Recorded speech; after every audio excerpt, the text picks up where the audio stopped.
शंकराचार्य एक अद्भुत जोश और मुस्तैदी से भरपूर इंसान थे।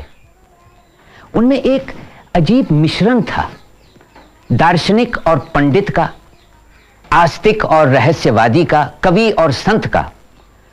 और इन सब के अलावा वो एक सुलझे हुए सुधारक और आयोजक थे। जाहिर है कि वो अपने लक्ष्य के बारे में पूरी तरह सचेत थे और पूरे भारत को कन्याकुमारी से हिमालय तक अपनी कर्म भूमि मानते थे। भारत एक अस्तित्व था जो एक ही संस्कृति से जुड़ा था, चाहे उसकी बाहरी शक्लें अलग क्यों न हो। उन्होंने पूरी कोशिश की कि उस समय की कई अलग धाराओं को एक मत किया जाए। शंकराचार्य मानते थे कि मोक्ष पाने के दो रास्ते हैं, ज्ञान और भक्ति। शंकराचार्य के दर्शन ने दक्षिण में काफी पहले शुरू हुए मगर लोक जीवन में अस्त व्यस्त ढंग से फैले धार्मिक आंदोलन को शास्त्रीय रूप दिया और शिखर पर पहुंचा दिया। ऐसा लगता है कि भक्ति के इस नए रूप का विकास पहले पहल तमिल देश में हुआ।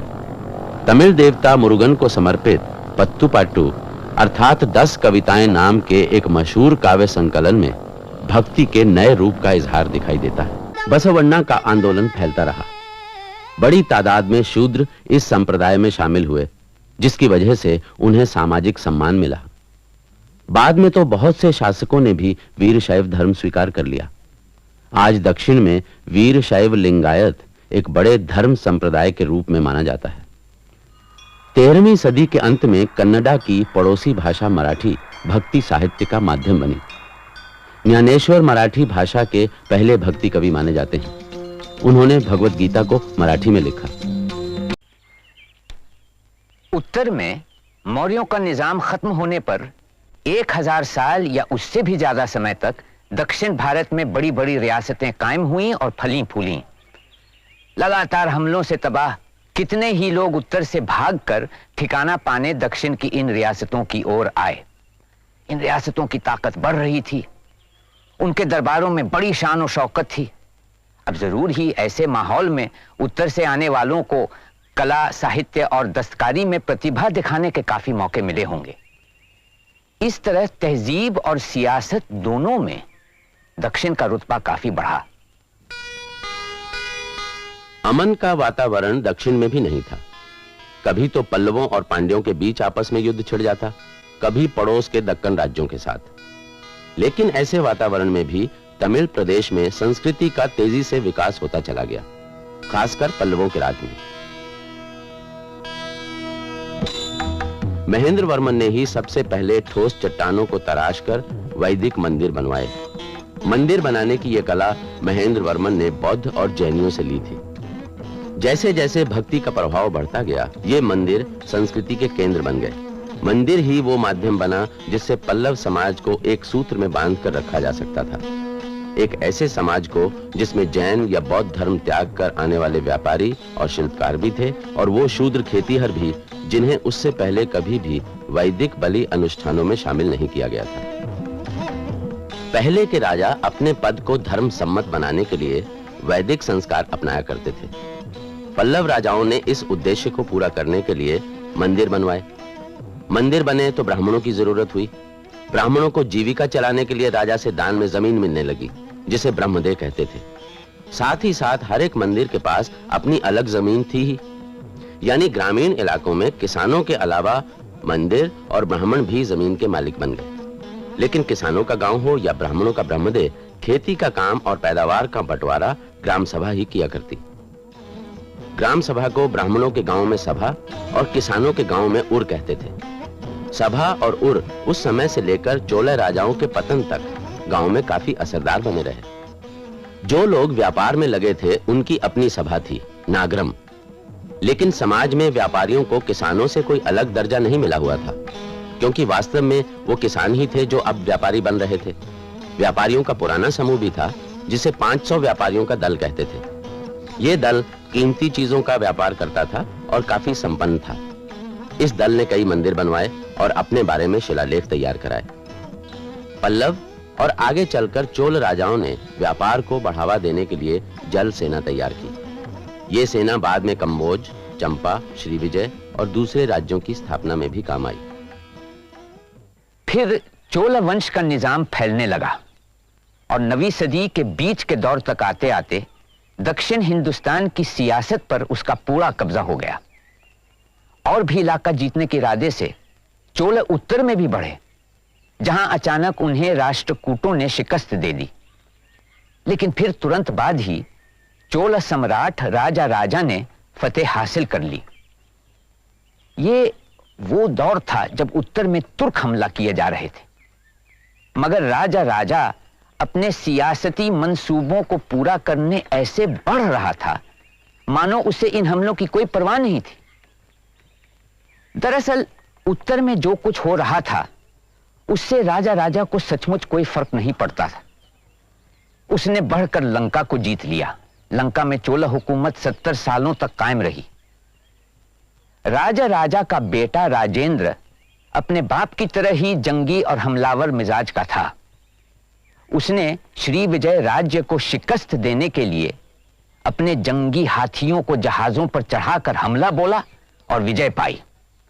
लौटकर उत्तरी हिंदुस्तान में बंगाल पर फतेह की और इस तरह गुप्त वंश के बाद चोल साम्राज्य हिंदुस्तान का सबसे बड़ा निजाम बन गया। हालांकि चोल तमिल थे, लेकिन वो मानते थे कि उनका अपना वंश सूर्य देवता से शुरू होता है और उनका जिक्र महाभारत में भी किया गया है। राजराजा या उनके समय के चोल समाज के बारे में अभी तक थोड़ा कुछ ही पता चल सका है। राजराजा के बेटे राजेंद्र चोल ने बंगाल जीतने के बाद विजय प्रतीक के रूप में अपना मंदिर नगर गंगईकोंड चोलपुरम बनाया। बाद में चोल समाज में भारत के दूसरे हिस्सों की तरह वो प्रक्रिया शुरू हुई जिसे नीचे से उभरा सामंतवाद कहा जाता है। इस दौर में गांव के सरदार राजा के लिए किसानों से कर वसूलने लगे। ग्राम सभा का प्रभाव घटता चला गया। कुल मिलाकर ऐसा कह सकते हैं कि भारत, खासकर दक्षिण भारत का सुनहरा दौर राजराजा का शासन अंत होने के साथ 1000 ईस्वी के आसपास समाप्त हो गया। शायद ठीक हो कि हम अपनी यात्रा चंद लम्हों के लिए रोक लें और जरा मुड़कर पीछे देखें। हम अब तक ईसा काल के 1000 साल पार कर चुके हैं। इन 1000 सालों में कितना उतार चढ़ाव आया हिंदुस्तान में, बाहरी दुश्मनों के कितने हमले हुए, कितनी अंदरूनी तबाहियां हुई। फिर भी ये एक उत्साही कौमी जीवन का जमाना था जिसमें एक उमंग थी। दुनिया में चारों ओर फैलने की सकत थी। ईरान, चीन, यूनान और मध्य एशिया से ताल्लुकात बढ़े और पूर्वी समंदरों की ओर फैलाव हुआ, जिसकी वजह से हिंदुस्तानी उपनिवेश कायम हुए और हिंदुस्तानी तहजीब मुल्क की सरहदों को पार कर गई। दक्षिण पूर्व एशिया में उपनिवेश कायम करने वाले दल दक्षिण भारत से गए थे।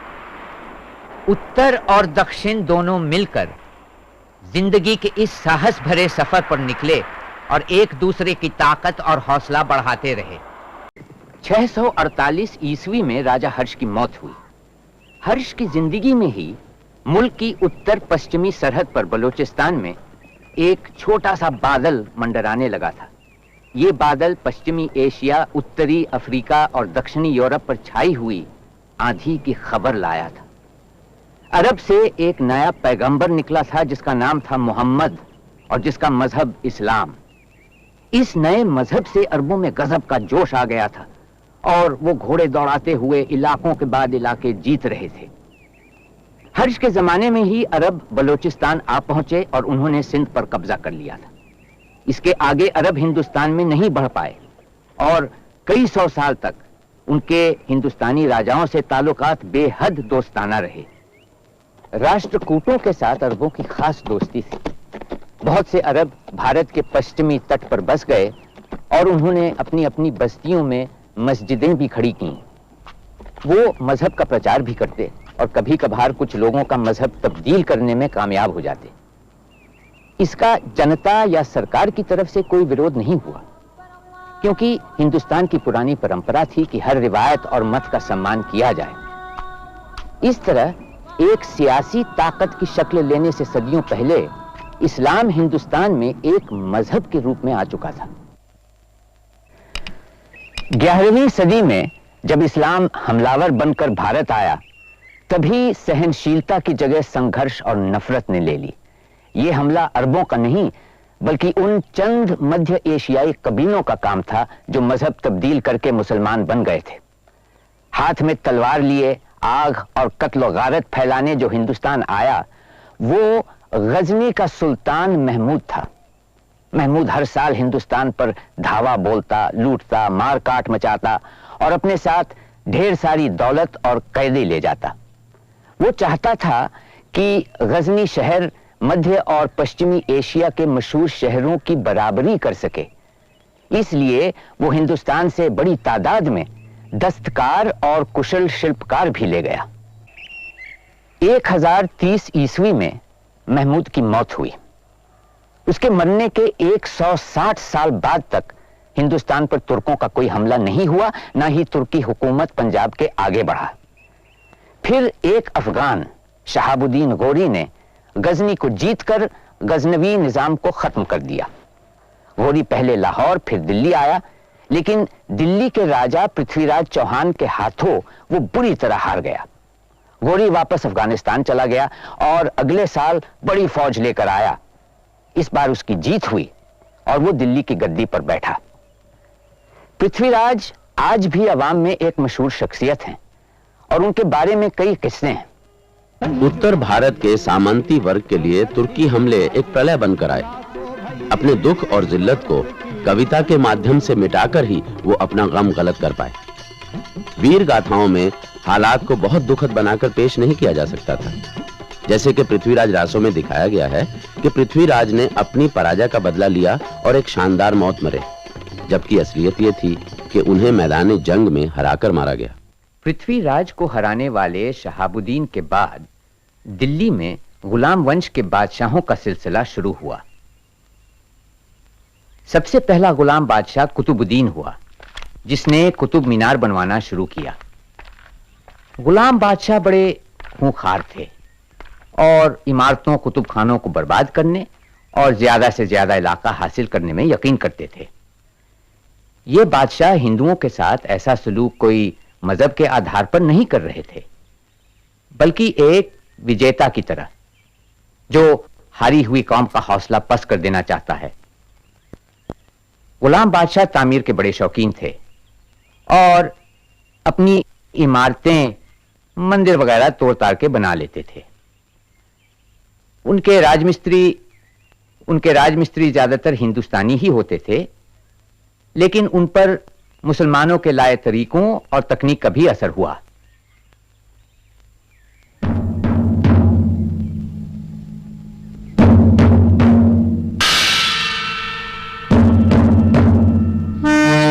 गुलाम बादशाहों का सिलसिला 1290 ईस्वी में खत्म हो गया। उसके बाद अलाउद्दीन खिलजी आया। दूसरों की तरह अलाउद्दीन भी तासवी था, लेकिन लगता है कि इन हिंदुस्तानी मध्य एशियाई बादशाहों के नजरिए अब बदल रहे थे। वो अब हिंदुस्तान को अपना वतन समझने लगे, यहां वो अजनबी नहीं थे। अलाउद्दीन की शादी एक हिंदू औरत से हुई थी और उनके लड़के ने भी वैसा ही किया। मालूम होता है अलाउद्दीन के राज में कुशल शासन व्यवस्था कायम करने की कोशिश की गई। इस बीच हिंदू इस्लाम कबूल करने लगे, लेकिन मजहब बदलने का सिलसिला तेज नहीं था। कुछ लोगों ने अपना धर्म इसलिए बदला कि इस्लाम उन्हें अच्छा लगा, कुछ ने खौफ की वजह से, और कुछ इसलिए मुसलमान हो गए कि विजयी पक्ष के साथ रहने में फायदा होता है। लेकिन असल वजह आर्थिक थी। जो मुसलमान नहीं थे उन्हें एक खास टैक्स देना पड़ता था जिसे जजिया कहा जाता था। जजिया की अदायगी गरीबों के लिए बहुत बड़ा बोझ था। इससे बचने के लिए बहुत से हिंदू मुसलमान हो गए। अपनी आर्थिक नीतियों की वजह से अलाउद्दीन खिलजी एक बड़ी फौज खड़ी करने में कामयाब हुआ।